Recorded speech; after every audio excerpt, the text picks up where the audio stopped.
Selamat berjumpa saudara dalam Dialog Publik Katong Omong untuk edisi kali ini Senin 22 Agustus 2022. Dan saudara, masih dalam nuansa kemerdekaan Republik Indonesia yang ke-77, pemerintah terus berupaya meretas kesenjangan dan mewujudkan kesejahteraan. Pembangunan berbagai sektor bertujuan untuk mendekatkan pelayanan bagi masyarakat serta meningkatkan kualitas kehidupan dari waktu ke waktu. Dari sejumlah permasalahan yang kerap dihadapi oleh masyarakat, kami ingin mengangkat dua hal dalam dialog publik Katong Omong untuk edisi kali ini, yaitu urusan pertanahan, kesehatan, lebih khusus masalah stunting. Dan untuk itu saudara, dalam dialog publik atau ngomong untuk edisi kali ini telah hadir bersama saya dua orang narasumber saya langsung perkenalkan.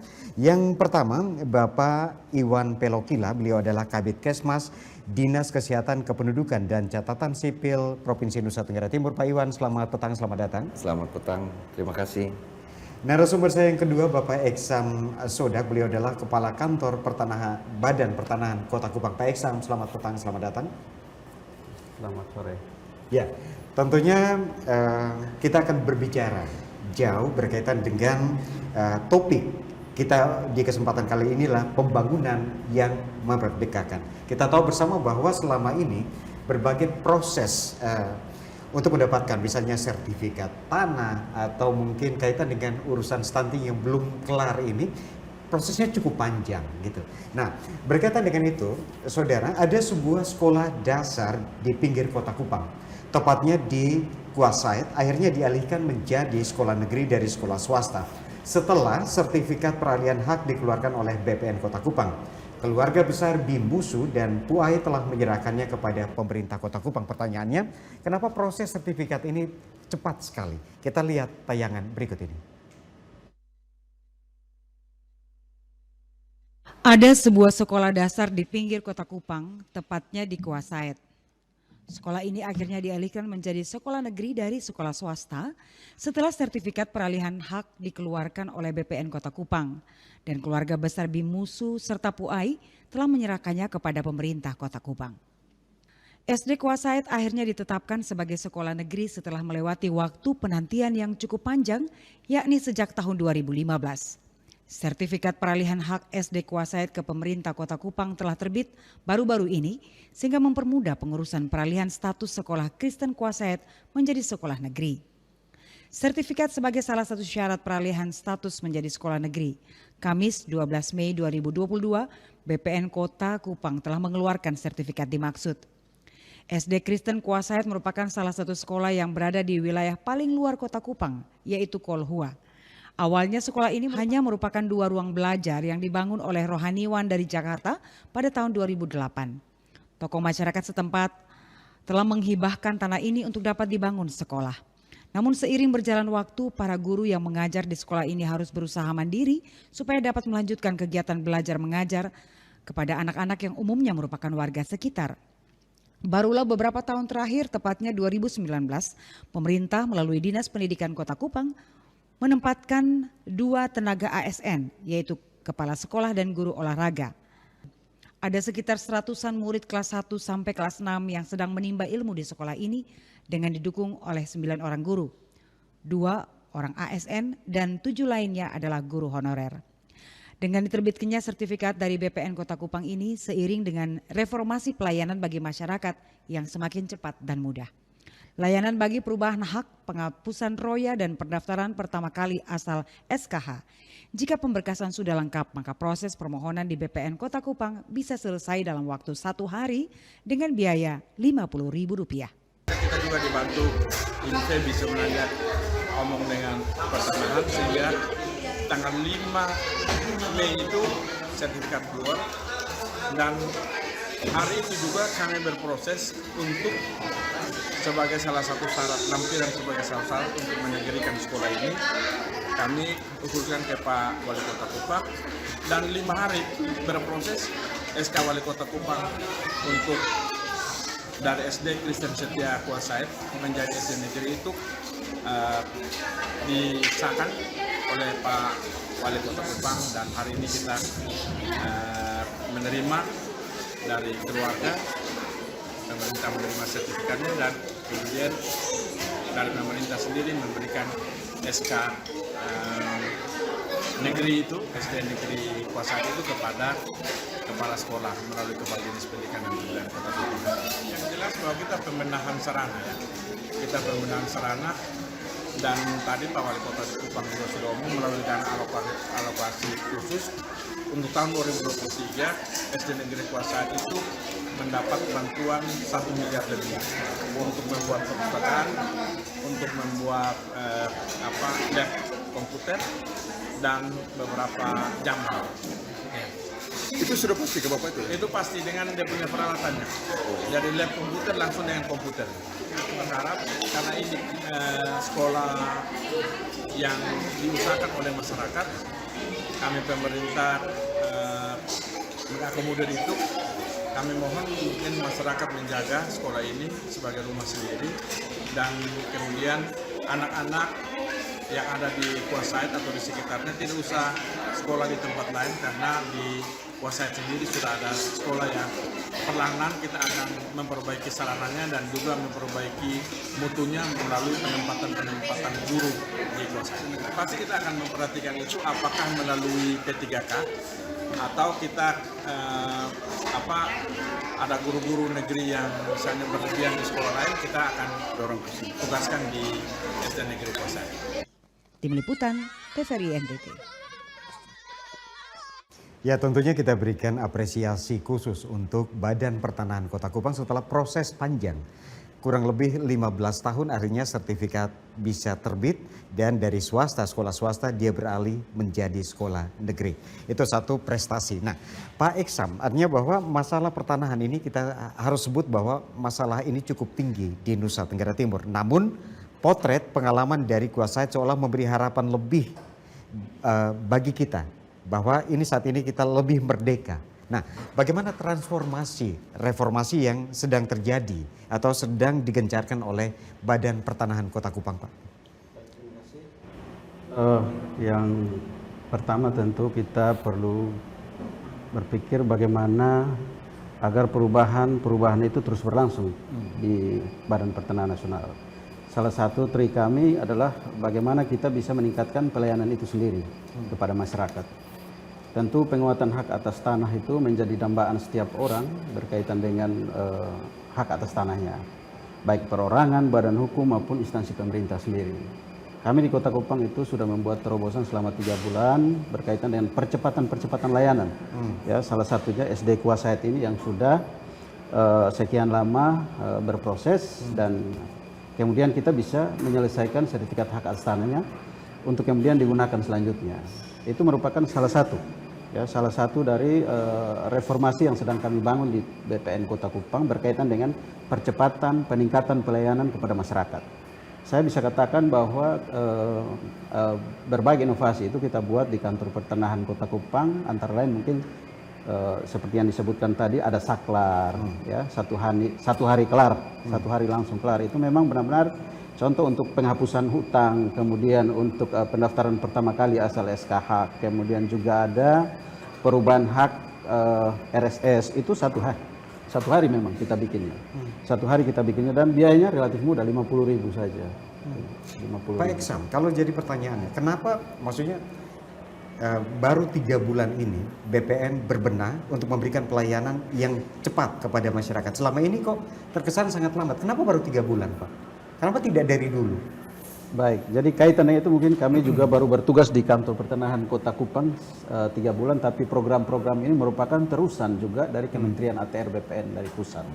Ya, percepatan layanan itu sudah didengungkan, sudah dimainkan dari kementerian kita sampai ke daerah, termasuk di kantor pertanahan Kota Kupang. Nah, kebetulan kami juga baru bertugas 3 bulan, dan ini kami mainkan juga di Kota Kupang dan tambahan inovasi percepatan layanan yang saya sebutkan tadi. Bukan cuma saklar, tetapi juga ada yang namanya pionir. Pionir itu kita program layanan antar sertifikat kepada kaum difabel. Itu kita mainkan juga di kantor pertanahan Kota Kupang. Jadi pemohonnya ketika datang kita lihat memang difabel itu kita sudah bentuk tim, dan itu diantarkan produknya langsung ke rumah. Oh gitu. Ya, itu salah satu terobosan. Ada sekitar 5-6 terobosan yang kita buat. Intinya adalah percepatan layanan, peningkatan kualitas pelayanan pertanahan itu di kota ini. Esensinya adalah semata-mata untuk membantu masyarakat dan peningkatan ekonomi. Itu saja sebenarnya.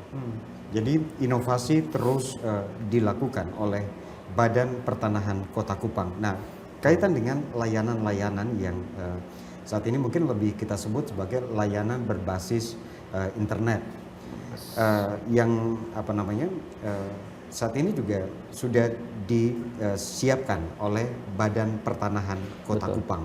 Nah, tidak semua masyarakat mengetahui ada layanan-layanan berbasis internet yang mungkin jauh lebih mudah, tidak perlu tatap muka, kita cukup dari rumah kita mendaftarkan, kita tahu biaya dan lain sebagainya. Tapi sampai saat ini dapat kita katakan bahwa masyarakat Kota Kupang belum seluruhnya mengetahui kaitan layanan ini. Apa yang akan dilakukan Pak Iksan? Baik, untuk percepatan layanan di BPN Kota Kupang itu kaitan dengan inovasi-inovasi. Kami juga punya satu kami juga punya satu inovasi, yaitu aplikasi Sentuh Tanahku. Aplikasi Sentuh Sentuh Tanahku. Tanahku itu bisa di-download di Google Play Store, Play Store, ya. itu Ya. bisa di-download di sana mudah. Itu memberikan informasi tentang syarat, biaya, jangka waktu pelayanan. Jadi ketika kita download itu di Play Store, kita bisa dapatkan informasi semuanya berkaitan dengan biaya juga di situ, akan muncul di situ. Kita menghitung sendiri di sistem itu. Nah, itu salah satu terobosan-terobosan supaya masyarakat Kota Kupang juga bisa menggunakan ini sebagai informasi. Kalau tidak ke kantor pertanahan kota, bisa download ini dan kita cari informasinya di situ ada. Namanya Sentuh Tanahku. Aplikasi Sentuh Tanahku. Sentuh Tanahku. Ya.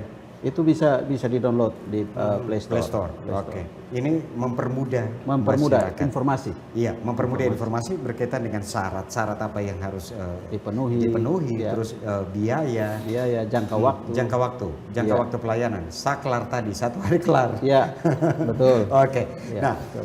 saya akan beralih ke Pak Iwan. Tapi berkaitan dengan stunting, kita dapat katakan bahwa angka stunting di Nusa Tenggara Timur cukup tinggi, atau kita sebut paling tinggi di Indonesia. Namun sebelum saya menanyakan upaya-upaya apa yang akan dilakukan oleh pemerintah Provinsi Nusa Tenggara Timur untuk pengentasan stunting ini, saya mengajak pemirsa untuk menyaksikan tayangan berikut ini.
Ya, saudara, demikian tayangan berkaitan dengan upaya-upaya yang telah dan akan atau sudah dilakukan juga oleh Dinas Kesehatan Provinsi Nusa Tenggara Timur dalam penanganan stunting di Provinsi Nusa Tenggara Timur yang dapat saya katakan bahwa ini masih paling tinggi di Indonesia.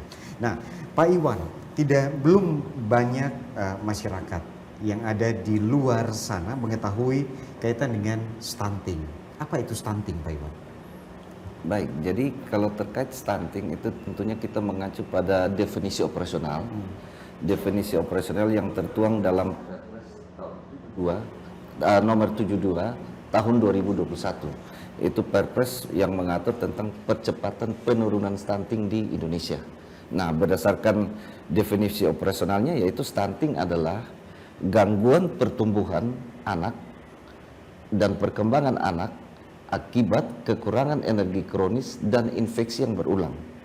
Hal itu ditandai dengan tinggi atau panjang badan anak yang bersangkutan itu tidak memenuhi standar yang ditetapkan oleh menteri yang menangani urusan pemerintahan di bidang kesehatan. Dalam konteks ini berarti Menteri Kesehatan. Nah, jadi itu kita harus berangkat dulu dari definisi operasional. Nah, berdasarkan definisi operasional itu makanya kita bisa melihat bagaimana perkembangan penanganan stunting di Provinsi Nusa Tenggara Timur. Nah, itu juga menjadi pertanyaan saya. Bagaimana penanganan? Artinya bahwa kita harus akui ini, kita harus mengakui bahwa kita mendapat perhatian khusus dari pemerintah pusat karena kita berada pada peringkat pertama dengan angka stunting tadi, angka stunting tertinggi atau angka gagal tumbuh anak di Provinsi Nusa Tenggara Timur yang sangat tinggi. Nah, bagaimana progres penanganan ini, Pak Iwan? Jadi untuk penanganan stunting ini terbagi ada dua kegiatan besar. Yang pertama itu yang namanya intervensi spesifik. Yang kedua namanya itu intervensi sensitif. Nah, yang masuk dalam intervensi spesifik adalah sektor kesehatan. Terus intervensi sensitif itu adalah lintas sektor. Nah, ada pembagian proporsi untuk penanganan baik dari segi intervensi spesifik maupun intervensi sensitif. Nah, untuk intervensi spesifik itu sendiri sektor kesehatan mendapat porsi 30% untuk penanganan stunting. Nah, 70%-nya ada di lintas sektor. Jadi karena stunting ini merupakan persoalan multidimensi, multisektoral, jadi penanganannya pun harus lintas sektor, lintas program atau yang biasa disebut dengan kolaborasi dan konvergensi. Ya. Jadi porsi yang diberikan, paling kurang porsi yang dimainkan oleh Dinas Kesehatan, Kependudukan dan Catatan Sipil itu 30%, sisanya adalah lintas sektor tadi. Nah, dari porsi 30% itu, apa yang sudah dilakukan oleh Dinas Kesehatan Provinsi NTT untuk paling kurang ada upaya penurunan lah? Karena sesuai dengan data Pak Iwan bahwa per Februari 2022 angka stunting kita naik lagi 1,1. Ya, jadi begini. Kalau berbicara tentang progres tentu kan kita melihat dari capaian stunting posisi di berapa. Nah, kita bisa melihat dari posisi tahun 2018. Nah, di situ nanti sampai dengan 2022 Agustus itu kita nanti bisa melihat prospeknya atau progresnya seperti apa. Nah, kita tidak bisa pungkiri bahwa kalau di tahun 2018 angka stunting di Provinsi Nusa Tenggara Timur itu berada pada posisi 35,4%. Turun di 2019 itu menjadi 30%. Di 2020 turun menjadi 24,2%. Dan di 2021 turun lagi menjadi 20,9%. Kemudian di Februari 2022 itu naik menjadi 22%. Nah, artinya kalau dihitung rata-rata itu ada terjadi penurunan kurang lebih sekitar 3,6% per tahun. Nah, memang ini juga ada hal-hal yang tentunya berpengaruh terhadap seperti tadi ditanyakan kok 2022 Februari naik lagi ke 22%. Nah, ini kita harus melihat lagi. Dilihat itu data hasil penimbangan. Nah, di posisi Agustus 2021 jumlah bayi balita yang ditimbang itu 338.642 dari sasaran itu 548.664. Nah, di situ berarti kita bisa melihat dengan 300.000 itu posisi stunting kita di 2021 Agustus itu kan ada di angka 20,9. Nah, terus di Februari 2022 kita lakukan penimbangan, itu target yang kita capai itu ada pada angka 414.623 bayi balita yang ditimbang. Jadi ada kenaikan 75% dari data sasaran yang 548.000 tadi. Nah, kalau kita melihat cakupan penimbangan ini ketika bertambah, di situ kita melihat ada kenaikan kasus stunting, yaitu kurang lebih 1,1% di periode Februari 2022. Perlu saya sampaikan lagi bahwa dalam 1 tahun itu kita lakukan penimbangan itu 2 kali, yaitu periode Februari dan periode Agustus. Agustus saat ini sedang dilakukan operasi timbang yang dilakukan di 10.553 posyandu yang ada di Provinsi Nusa Tenggara Timur. Jadi dalam 1 tahun itu ada 2 kali, pada Februari dan Agustus. Itu penimbangan bayi dan balita. Oke. Nah, kalau tadi Pak Iwan katakan bahwa ini berdasarkan data Agustus 2021 ini 300 sekian ribu, dan di Februari itu dia naik karena ada kesadaran dari orang tua untuk membawa anaknya ke penimbangan. Nah, di situ terjadi kenaikan 1,1% tadi. Jadi kenaikan ini, jadi kami juga memang sangat harapkan bahwa upaya terus dilakukan oleh pemerintah provinsi, tapi juga butuh kolaboratif dengan orang tua yang memiliki anak. Datanglah ke tempat posyandu, penimbangan anak di bulan Agustus ini sudah tersedia ya. Oke, saya ke Pak Iksam lagi. Pak Iksam, artinya bahwa berkaitan dengan tadi ada satu yang baru dari Badan Pertanahan Kota Kupang, Saklar, 1 hari langsung kelar. Nah, artinya bahwa ada inovasi yang dilakukan. Nah, untuk 1 hari kelar ini persyaratannya apa saja gitu? Tentu ada syarat-syarat sehingga 1 hari bisa kelar nih. Betul. Ya. Apa saja syaratnya Pak untuk mendapatkan misalnya sertifikat tanah misalnya? Apa bisa 1 hari kelar Pak? Baik Pak John. Ya. Kaitan dengan itu tentu jumlah layanan pertanahan itu kurang lebih hampir 200.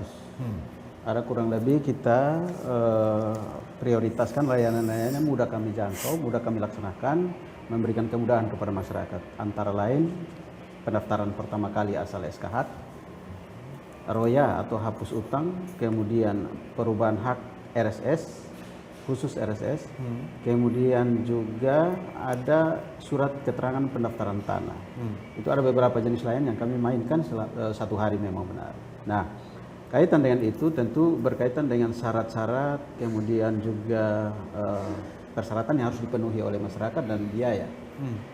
Persyaratan itu kita mengacu kepada Peraturan Kepala BPN nomor 1 tahun 2010 tentang SPOP, ya, Standar Operasional Prosedur Pelayanan Pertanahan. Ya, itu diatur di sana 5 hari mestinya, tapi kami menghitung bisa 1 hari. Nah, untuk perubahan hak itu tentu ada syaratnya, antara lain ya sertifikat asli tentu harus ada. Kemudian juga perjanjiannya dengan perusahaan pada waktu itu salah satu syarat. Kemudian KTP identitas lah daripada pemohon sendiri. Kemudian menyelesaikan PNBP di loket BRI yang sudah tersedia juga di loket layanan kami. Kami kerjasama dengan BRI itu sejak 2013. Ada loket yang dibuka di situ dan masyarakat bisa langsung membayar di situ. Jadi kami tidak menerima cash. Jadi BPN Kota saat ini tidak lagi menerima cash? Tidak, sejak 2013. Itu sudah kita online semua, kita tidak menerima lagi cash. Ada BRI di situ dan kita kerjasama sudah 2013.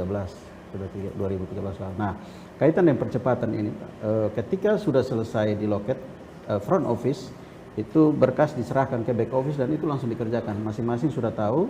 Kemudian timelinenya juga sudah paham teman-teman di BPN itu apa yang harus dilakukan dan berapa lama.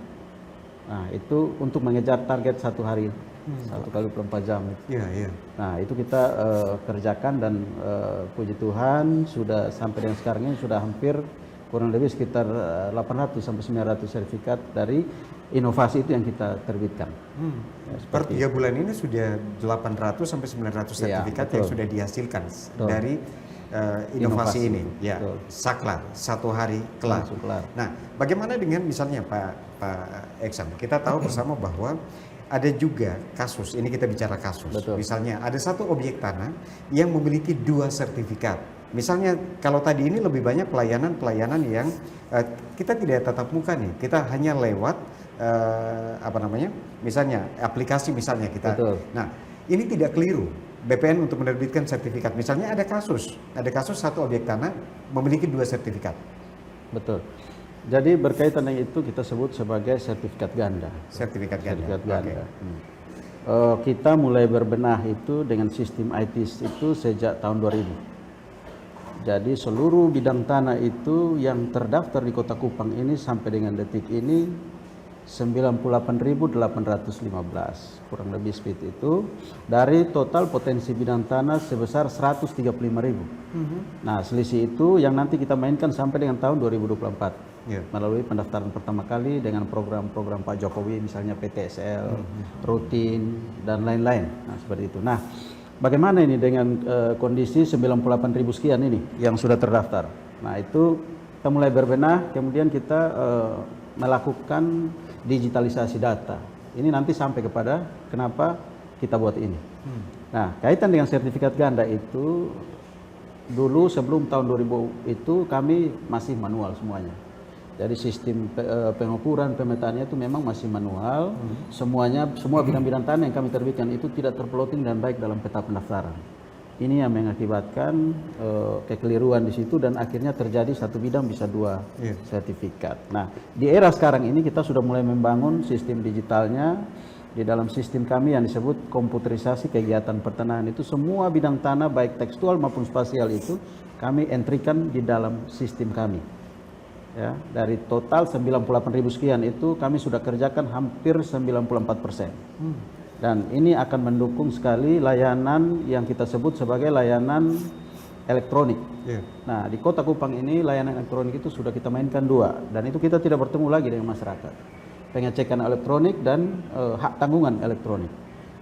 Pengecekan elektronik ini sebelum membuat akte itu wajib dilakukan untuk memastikan bidang tanah. Nah, kaitan dengan hak tanggungan elektronik ini itu adalah hasil dari pengecekan. Setelah selesai pengecekan, kita masuk ke hak tanggungan elektronik, itulah dia akan mulus terus. Nah, kaitan dengan sertifikat ganda tadi, yaitulah kondisi di bawah tahun 2000 dan di atas tahun 2000. Nah, kita mulai melakukan perubahan itu di atas tahun 2000, digitalisasi semua. Jadi semua surat ukur, peta, gambar ukur, buku tanah yang menjadi arsip dari BPN selama ini kita simpan hak-hak masyarakat itu di situ. Kita digitalkan semua untuk mendukung layanan elektronik dan layanan digital. Dan itu kita sudah sampai pada tahap 94%. 94%. Mudah-mudahan kita bisa selesai. Sedang bekerja ini, kami sedang bekerja keras untuk mendigitalisasi semua produk yang pernah kita lahirkan bahkan di bawah tahun 60 sampai sekarang. Jadi itu kita laksanakan, itu mendukung. Nah, efek dari itu ya, efek dari pelaksanaan kegiatan digitalisasi data ini kita mainkan lewat hak tanggungan elektronik. Dulunya hak tanggungan elektronik itu kita bisa terbitkan di atas 3 bulan. Sekarang 7 hari sudah bisa. 7 hari sudah bisa karena digitalisasi tadi. Nah ini bank-bank kemudian perbankan bersuka cita karena lahirnya hak tanggungan elektronik ini cepat, 7 hari sudah bisa cair permohonan orang dengan menjaminkan sertifikat hak atas tanah.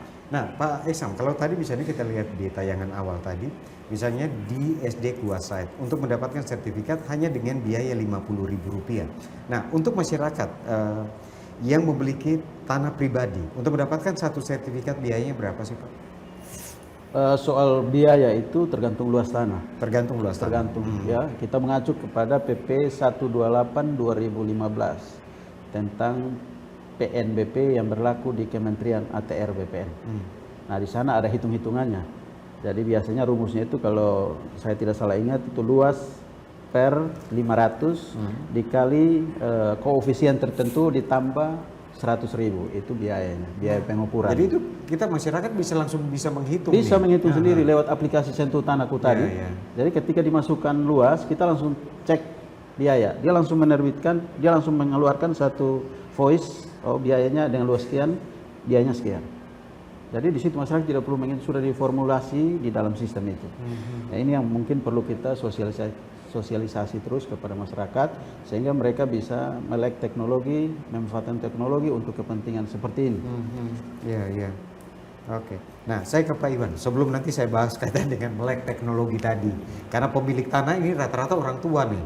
Orang-orang tua. Nah, dengan aplikasi-aplikasi yang mempermudah, sebenarnya lebih mempermudah. Tapi ini ada keengganan. Saya yakin ada keengganan dari pemilik lahan. Misalnya yang tua, apalagi ini persulit. Sepertinya. Itu mungkin dari kacamata yang tua. Kalau yang milenial pasti ini gampang gitu. Iya. Oke, Pak Iwan. Iya. Kaitan dengan stunting. Kita harus akui bahwa dari 22 kabupaten kota, kita semuanya ini 16 kabupaten berada pada zona kuning. 16 kabupaten zona merah, sisanya itu adalah zona kuning. Upaya terus dilakukan. Tadi Pak Iwan mungkin sudah menyampaikan bahwa porsi 30% ini yang diberikan kepada Dinas Kesehatan kita sudah mainkan. Tapi data menunjukkan juga bahwa kita belum keluar dari zona, paling kurang dari 16 ini dia turun. Jadi zona hijaunya dia semakin bertambah. Upaya yang sedang dilakukan paling kurang untuk menekan lagi angka stunting di NTT supaya jangan naik lagi gitu. Seperti kejadian Februari kemarin. Apa yang akan dilakukan, Pak? Baik, jadi terkait ini bicara dalam konteks penanganan stunting ya. Jadi kalau misalnya untuk menurunkan target RPJMD kita di 2023 itu harus 10 atau sampai dengan 12%. Itu target yang sudah ditetapkan. Nah, tentunya kalau berbicara pencapaian target RPJMD, terus semua persoalan stunting ini hanya diserahkan kepada Dinas Kesehatan semata-mata, tentunya pasti tidak bisa. Karena tadi kita punya porsi 30%. Misalnya begini. Nah, stunting ini kan masalah keterkaitan dengan gizi. Nah, gizi berarti punya keterkaitan dengan makanan atau pangan. Nah, urusan pangan ini kan lintas sektor yang sensitif tadi.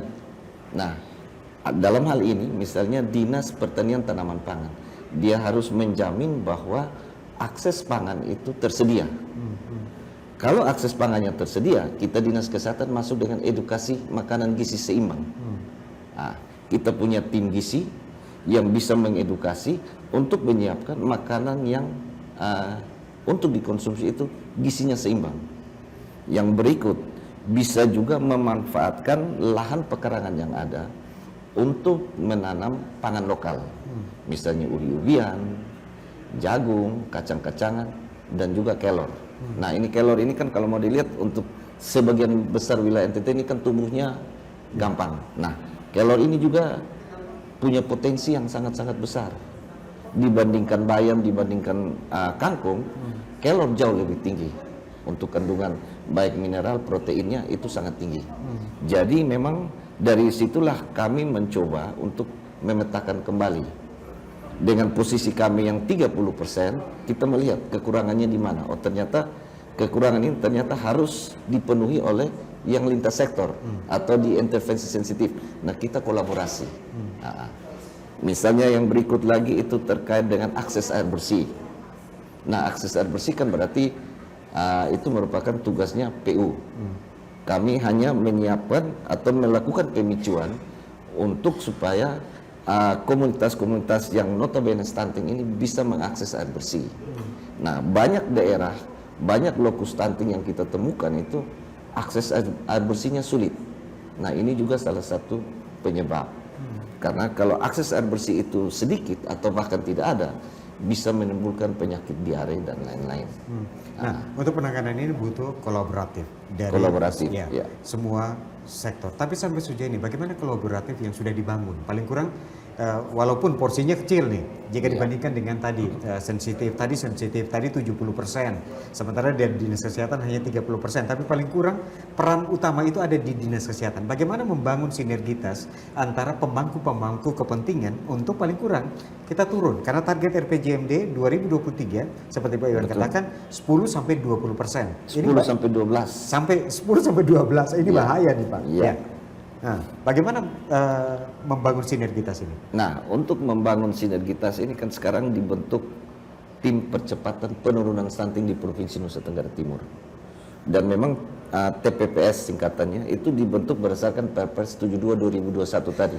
Nah, diharapkan dengan tim yang ada ini, itu kan tim sudah sifatnya kolaboratif.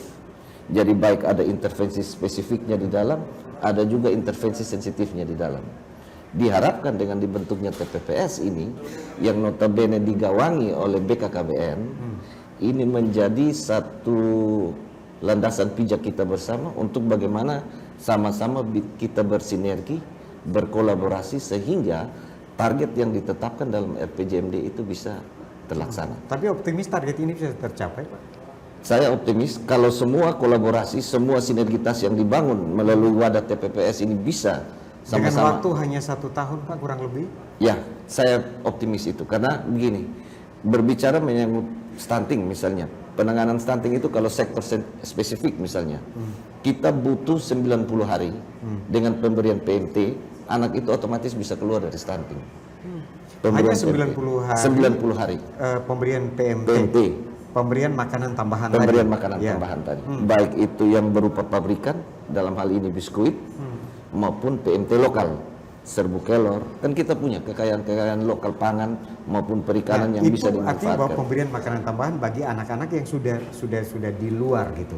Bagaimana dengan anak-anak yang sementara ibu-ibu sementara mengandung misalnya? Iya. Karena gini Pak Iwan, misalnya saya pernah berbicara dengan pakar stunting. Persoalan stunting ini bukan berawal dari ketika dia sudah keluar, tapi berawal dari dalam misalnya. Iya, betul. Saat ini ada semacam mitos, misalnya dari ibu-ibu hamil.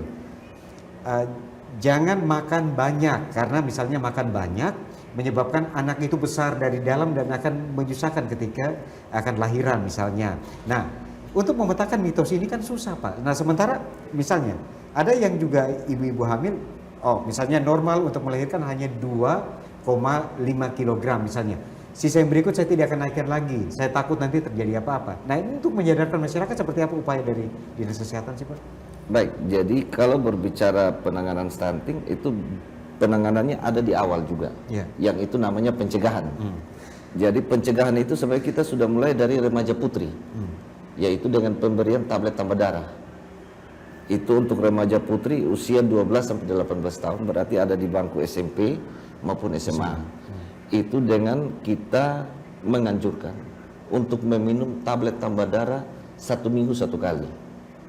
Berarti kurang lebih ada 54 minggu, berarti 54 tablet yang harus dikonsumsi oleh remaja putri yang bersangkutan. Kenapa? Karena ini juga salah satu penyebab stunting itu karena anemia. Ya. Begitu juga dengan ibu hamil. Ibu hamil itu harus diberikan tablet tambah darah sebanyak 90 butir. Dan itu harus dikonsumsi. Karena itu juga tadi anemia. Nah, anemia ini salah satu juga yang nanti akan menyebabkan stunting. Nah, pemberian tablet tambah darah Pak Iwan itu hanya dikhususkan bagi masyarakat yang jauh dari pusat-pusat pelayanan kesehatan, misalnya di kabupaten-kabupaten atau di kecamatan-kecamatan, ataukah secara menyeluruh, misalnya di Kota Kupang juga diberikan itu? Jadi untuk pemberian tablet tambah darah, baik itu untuk remaja putri atau biasa kita istilahkan rematri maupun ibu hamil, itu tersebar untuk semua, termasuk di dalam Kota Kupang. Nah, memang kita akui beberapa waktu lalu ketika COVID, banyak posyandu yang tidak melakukan pelayanan. Tentunya juga sulit untuk mendapatkan distribusi tablet tambah darah. Nah, ketika keadaan sudah berangsur-angsur pulih, posyandu juga sudah melakukan pelayanan, disitulah kita mulai untuk membenah lagi untuk memberikan tablet tambah darah, baik itu kepada ibu hamil maupun remaja putri. Dan sekarang untuk NTT kita lagi sedang aksi bergizi Yang beberapa 1 minggu kemarin kita mulainya dari SMA 5 dan SMP Negeri 1. Aksi bergizi. Aksi bergizi dengan pemberian tablet tambah darah untuk remaja putri. Ya, seperti tayangan yang kita Iya, sudah saksikan seperti tadi. tayangannya. Oke, Ya. Pak Eksam. Nah, saat ini layanan-layanan sudah diberikan lebih mudah kepada masyarakat. Artinya bahwa cukup dari rumah, tidak perlu bertemu di kantor. Ini sudah bisa paling kurang tadi mendapatkan syarat-syarat, mendapatkan biaya dan lain sebagainya. Tapi ada masyarakat juga yang kaitan dengan misalnya kemudahan yang berkaitan dengan aplikasi ini kan tidak semua melek kaitan dengan teknologi Betul. tadi. Nah, kadang-kadang kan masyarakat ya sudahlah saya tidak perlu ini calo. Misalnya saya kasih ke calo saja biar calo yang urus. Nah, ini bagaimana kalau percaloan ini? Misalnya masih kedapatan ada calo, Pak. Baik. Kaitannya itu tentu masyarakat ini kan kadang-kadang masih berpikir biar di rumah ada yang ngurusin gitu ya. Ada yang ngurusin gitu. Memang di kami belum membatasi itu, tetapi ada pelayanan-pelayanan prioritas di kantor. Yang datang sendiri itu kita siapkan karpet merah. Namanya layanan prioritas. Jadi yang datang sendiri itu benar-benar siapkan karpet merah nih. Jadi mulai dari antrean sampai di depan loket itu memang dijamu betul-betul. Jadi kita hargai dia datang sendiri, dia ingin tahu syarat seperti apa, biayanya berapa, persyaratannya apa. Nah itu kita benar-benar langsung memberikan layanan ekstra ke yang bersangkutan di depan loket. Jadi kami buka satu loket itu namanya loket prioritas. Jadi yang masuk itu kalau datang sendiri kami selalu arahkan ke loket itu dan langsung dilayani di situ. Nah ini untuk memberikan treatment kepada masyarakat bahwa urus sendiri itu mudah sebenarnya. Tidak perlu kita menggunakan jasa-jasa yang mengeluarkan biaya atau dana yang besar. Contoh di masyarakat itu perubahan hak itu 50 dia bisa bayar di atas itu. Karena dia menggunakan jasa-jasa itu. Nah ini kami treatmentnya kami berikan pelayanan ekstra kepada yang datang sendiri. Menyiapkan karpet merah di depan loket khusus bagi mereka yang datang sendiri. Jadi seperti Calo itu. Jadi di lantai biasa. ya biasa yang datang sendiri itu kami prioritaskan benar-benar. Jadi kita layani betul-betul. Iya. Kita layani betul-betul. Nah, masyarakat kita juga masih ingin menggunakan jasa-jasa seperti itu ya, jasa-jasa pengurusan. Tapi kalau menggunakan jasa calo, itu sertifikatnya juga pasti terbit, Pak Iksan? Pasti terbit karena memang kuasa itu kan belum dicabut, masih ada kuasa dari pihak yang memberi pekerjaan kepada yang menerima pekerjaan. Pengurusan sertifikat itu kan belum dicabut tuh kuasa berdasarkan ketentuan itu, sehingga masyarakat masih bisa memberikan kuasa kepada orang-orang yang dia anggap bisa dipercaya untuk menguruskan ke BPN. Oleh sebab itu kita menghimbau kalau bisa urus sendirilah, urus sendiri, bisa tahu persyaratan, bisa tahu biaya, bisa tahu jangka waktu dan pasti seperti itu. Tidak akan bolak-balik. Tidak misalnya. akan bolak-balik. Ya, tidak akan bolak-balik lagi. Betul. Persyaratan yang kita bawa, besoknya kita lengkapi persyaratan, saklar akan terjadi. Ya, Satu hari kelar. Betul. Ya. Betul. Nah, saat ini kemudahan sekali lagi berkaitan dengan kemudahan yang sudah diberikan oleh BPN Kota. Tapi kita tahu bersama bahwa tadi misalnya ada 98.000 objek tanah di Kota Kupang. Misalnya kita bicara dalam konteks Yang Kota sudah Kupang. terdaftar. Yang sudah terdaftar. Nah, kaitan dengan ini, saya ingin tanyakan begini Pak Iksan. Masih ada keengganan masyarakat, ini sudah mudah nih. Diberikan lagi tadi treatment karpet merah bagi yang mengurus sendiri. Betul. Juga diberikan kemudahan aplikasi Sentuh Tanahku yang sudah dimainkan oleh BPN. Ada lagi saklar 1 hari kelar. Nah, masih ada keengganan dari masyarakat untuk membuat sertifikat hak milik tanahnya. Apa upaya yang akan dilakukan? Apakah menjemput bola di lapangan atau seperti apa Pak Iksan? Itu setiap tahun kita punya program-program, antara lain pendaftaran tanah sistematis lengkap. Setiap tahun itu di setiap provinsi, kabupaten, kota itu pasti diberikan jatah itu. Nah, kita dalam menghitung itu, kita mengestimasi jumlah tanah, potensi bidang tanah di suatu desa atau kelurahan dan tanah terdaftar di situ. Kemudian kita letakkan proyek-proyek yang disebut pendaftaran tanah sistematis lengkap di situ. Nah, itu salah satu kami menjemput bola ke masyarakat. Salah satu dulu namanya Prona, sekarang namanya PTSL. Oh, PTSR, bukan Prona lagi, Ya, PTSR. sudah tidak ada lagi Prona itu, yang ada sekarang PTSL, pendaftaran tanah sistematis lengkap. Semuanya gratis itu kalau PTSL itu. mulai dari pendaftaran sampai pemeriksaan tanah sampai pengukuran gratis. Yang tidak gratis hanya patok, materai itu pra sertifikasi yang harus disiapkan oleh masyarakat sendiri dan BPHTB berdasarkan Undang-Undang 28 2009. Nah, untuk PTSR sendiri, apakah dikhususkan untuk masyarakat miskin atau semua masyarakat mendapatkan pelayanan ini? Karena misalnya ketika mungkin objek tanah dimiliki oleh seorang pegawai negeri sipil, kita sebut seperti itu. Kadang-kadang mungkin kita daftarkan di kelurahan akan bilang, minta maaf Bapak tidak bisa mendapatkan layanan ini karena ini mungkin lebih dikhususkan bagi masyarakat miskin. Nah, untuk menjawab ini seperti apa? Apakah untuk semua masyarakat? Jadi kalau dulu itu ada aturan yang mengatur tentang prona itu memang kekhususan ya, khusus sekali kepada masyarakat yang berpenghasilan rendah. Tapi dengan PTSL ini semua disapu rata. Satu desa itu disapu rata. Jadi ada klaster-klaster di sana juga. Ada klaster 1, klaster 2, klaster 3 dan klaster 4. Klaster 1 itu untuk tanah yang dokumennya lengkap, tanah tidak bermasalah, terbit sertifikat. Klaster 2 itu tanahnya ada, dokumennya ada tapi masalah. Ini kita klasterkan di klaster 2. Klaster 3 itu untuk tanah-tanah instansi pemerintah dan lain-lain. Seperti itu. Nah, berarti saya dan Pak Iwan punya kesempatan untuk mendapatkan layanan PTSL. Semua warga Indonesia Semua punya warga kesempatan. Indonesia itu menjadi Iya. catatan Pak Iwan. Persoalannya di penetapan lokasinya. Oke, penetapan lokasinya. Nah, penetapan lokasi itu kaitan itu kita usulkan ke Kanwil dan mendapat penetapan di sana, tapi melalui estimasi di kantor pertanahan. Begitu. Jadi misalnya di Kolhua kita tetapkan di sana dengan pertimbangan-pertimbangan seperti itu. Dia harus merujuk kepada desa lengkap di situ. Nah, itu tidak semua desa bisa dapat. Nah, ini ada pertimbangan yang diatur di dalam peraturan kepala BPN. Jadi tidak nomor semua 6. desa atau kelurahan mendapatkan program ini. Iya, bisa semua, maksudnya bisa semua, tetapi dengan kriteria-kriteria. Iya. Ada hitungan-hitungan tertentu yang membuat kita menetapkan harus di desa ini karena hitungannya tanah terdaftar di situ, kemudian potensi bidang tanah di situ, itu ada hitungannya untuk menetapkan satu lokasi menjadi sasaran objek PTSL. Oke, saya ke Pak Iwan. Pak Iwan, berkaitan dengan bisa disebutkan data kepada kita. Angka stunting tertinggi di Nusa Tenggara Timur sampai dengan Agustus ini, atau paling kurang mungkin hitungannya tidak Agustus, tapi paling kurang mungkin di Februari sesuai dengan jadwal timbang tadi. Angka tertinggi itu di mana sih Pak? Angka tertinggi untuk Februari itu ada di Sumba Barat Daya. Ada di Sumba Barat Daya, Iya. bukan lagi Timur Tengah Selatan. Timur Tengah Selatan sedikit di bawah itu. Ya. Ya. Jadi memang kita punya beberapa daerah yang memang itu akan mempengaruhi, apabila dia naik itu mempengaruhi NTT secara keseluruhan. Nah, inilah yang sebenarnya mendapat perhatian lebih dari kita untuk intervensi spesifiknya.